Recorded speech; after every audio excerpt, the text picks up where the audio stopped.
ក្រោយពីខ្ញុំធ្វើការងារខ្ញុំរួចថៅកែគាត់ក៏បានបបួលខ្ញុំទៅក្រៅផងដែរព្រោះអីថ្ងៃនេះថៅកែគាត់មានធុរៈគាត់ទៅធនាគារទៅគាត់បបួលខ្ញុំជិះឡានទៅជាមួយគាត់ផងដែរព្រោះអីផ្លូវឆ្ងាយ50គីឡូជំរាបសួរបងតាណាបងជំរាបសួរទៅនេះធនាគារទៅធនាគារបាទឡានសង្ហាមែនទេឡានបងទៅម្នាក់ឯងបងទៅពីនេះទៅពីនេះកូនចៅថ្ងៃនេះបងកូនចៅជិះឡានទំនើបឡានកាត់ស្អាតបាយបាយ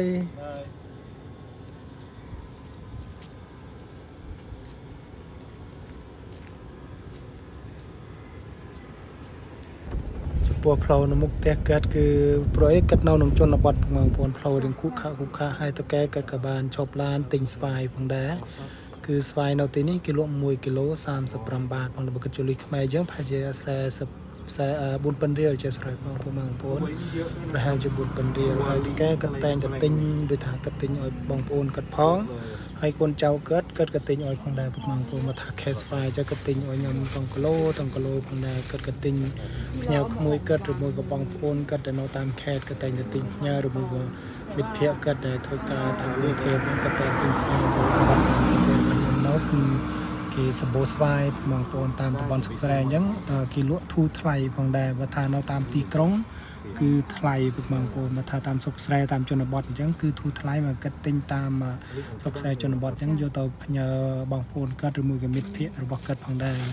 ហើយនៅប្រទេសថៃគេល្បីឲ្យរឿងស្វាយខុនីវបងប្អូនមមួងខុនីវបើថាប្រែជាភាសាខ្មែរយើងគឺស្វាយបាយដំណើបផងដែរគឺគេល្បីជានៅប្រទេសគេគឺស្វាយគេលក់ដាច់ស្រួលផងដែរ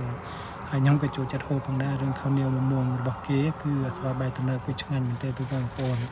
តែយើងហូបបាយហូបអីរួចទៅយើងហូបបង្អែមស្វាយបាយដំណើបហើយតើកែគាត់ក៏បានទិញ2គីឡូទិញរួចក៏បានបើកឡានទៅពុកទៀតបងប្អូនគាត់ទៅក្នុងខេត្តមកធនាគារផងដែរ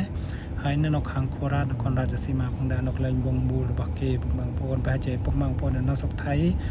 ដែលកាត់នៅខាងខូរ៉ាតនគររាជសីមាកាត់ផ្លែធ្លាប់ឃើញកន្លែងនឹងព្រោះឲ្យពេលល្ងាច